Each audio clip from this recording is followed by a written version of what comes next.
7 ગુજરાતનો અવાજ। નમસ્કાર દર્શક મિત્રો, i7 ન્યૂઝ ગુજરાતીની સાથે હું છું આપની સાથે પાયલ બામભણિયા। તો જોઈએ આજના મહત્વના સમાચાર।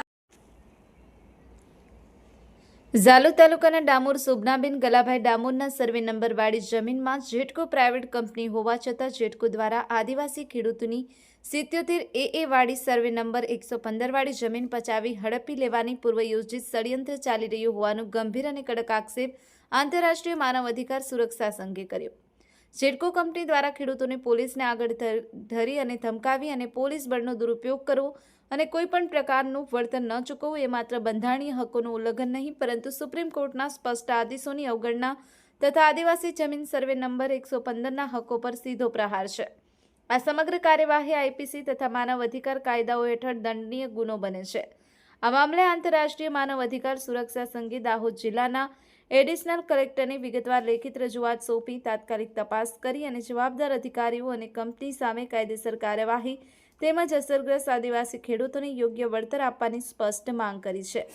માનવ અધિકાર સંઘે ચેતવણી આપી છે કે જો તાત્કાલિક ધોરણે ગેરકાયદેસર કામગીરી બંધ નહીં કરવામાં આવે તો સંઘ દ્વારા કાનૂની લડત, લોક આંદોલન અને ઉચ્ચ અદાલત સુધી મામલો લઈ જવામાં આવશે તેમ જણાવ્યું છે। હવે જોવું રહ્યું કે જવાબદારો દ્વારા કેવા પ્રકારના પગલાં લેવામાં આવશે તે જોવું રહ્યું કે પછી સબસલામતના ગાના ગાતા રહેશે તે જોવું રહ્યું। Bureau chief Kalubhai Damor, i7 news Gujarati, Dahod.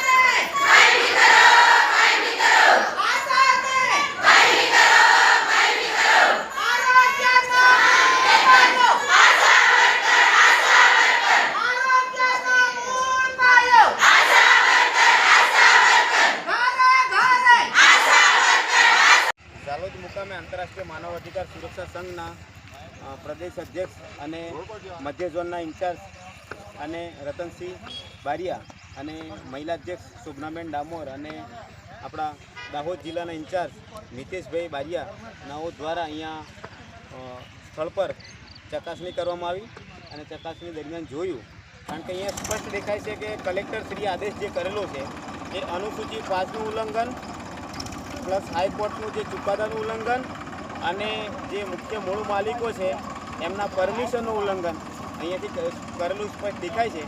અને આ બાબતે આંતરરાષ્ટ્રીય માનવ અધિકાર સુરક્ષા સંઘ ખડે પગે તૈયાર છે અને જેટકો કંપની દ્વારા કે જે પોલીસનું જે પ્રોટેક્શન લઈને આ બળજબરીપૂર્વક કામગીરી કરવામાં આવેલી છે, અહીંયા કોઈક ગુનાહિત કૃત્ય થઈ નથી રહ્યું કે જેને લઈને પોલીસની પ્રોટેક્શનની જરૂર પડે।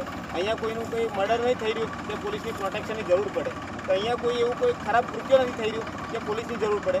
તેમ છતાં પણ આ જેટકો કંપનીને આખા ગુજરાતમાં તો આ લોકોએ પૂરું કર્યું છે।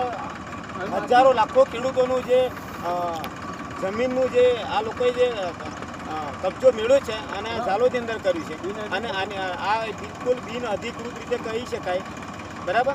આ બાબતે અમે લોકો અત્યારે કલેક્ટરને પણ મળવાના છે, કલેક્ટરને પણ આ બાબતે રજૂઆત કરવાના છીએ, કારણ કે એ લોકો એમને જે કાયદાનું ભાન નથી એ કાયદાનું ભાન અમે લોકો કરાવવાના છીએ કે અનુસૂચિ 5 કોને કહેવાય અને 73AA કોને કહેવાય એ બધા કાયદાનું ભાન કહેવાના છે, બરાબર। અને પ્લસ કે બીજું કે અહીંયા જે જેટકો કંપનીના માનવ અધિકાર દ્વારા નોટિસ આપવામાં આવેલી અને વકીલ થ્રુ પણ નોટિસ આપવામાં આવી હતી, એ નોટિસનો જવાબ એવો છે કે અમે લોકો વળતર આપવાના છીએ, પણ લેખિતમાં એનો કોઈ યોગ્ય પુરાવો નથી। મારી સાથે અમારા મધ્ય ઝોનના ઇન્ચાર્જ રતનસિંહ બારિયા સાહેબ છે, મહિલા ગુજરાત પ્રદેશના અધ્યક્ષ શોભનાબેન ડામોર છે। શોભનાબેનને એ પોતાનો જ મામલો છે એટલે શોભનાબેનને એમની આપવીતી કહીએ। શોભનાબેન, 2 શબ્દ કહેજો અહીંયાથી। આજરોજ માનવ અધિકારની ટીમ સાથે હું ઉપસ્થિત છું।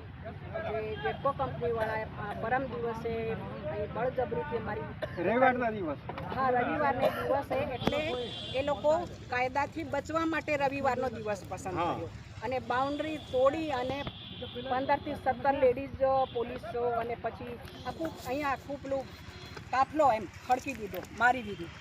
એક તો અમારી પરમિશન વગર અંદર ભરાયા છે અને પાછા મને પોલીસ અમારી પોતાની સ્વતંત્ર મારી માલિકી મારે કોને આલવીને કોને, અને તમે જે યોજના બનાવતા હોય તે મારે એકલીએ ફોલો નથી કરવાની, મારું ખેતર આલી દેવાનું છે મારે। તમે તો આમાંથી કમાશો મહિના ને વર્ષો વર્ષ, મારું આજીવન જતું રહે ને મારે આ એકમાત્ર ખેતર છે અને આદિવાસી લોકો એટલે હું પણ આદિવાસી છું. અમે એના ખેતી ઉપર નિર્ભર રહીએ છીએ. એકમાત્ર ખેતર એટલે મારે હવે ખેતી કરવાનું પણ રહેતું નથી. મારી તમામ જગ્યા હમણાં તમે કોઈ જગ્યાએ ઘર વેચશો તો એને પૂછવામાં આવે છે કે તમારે વેચો છો આ સિવાય રહેવા માટે બીજું ઘર છે?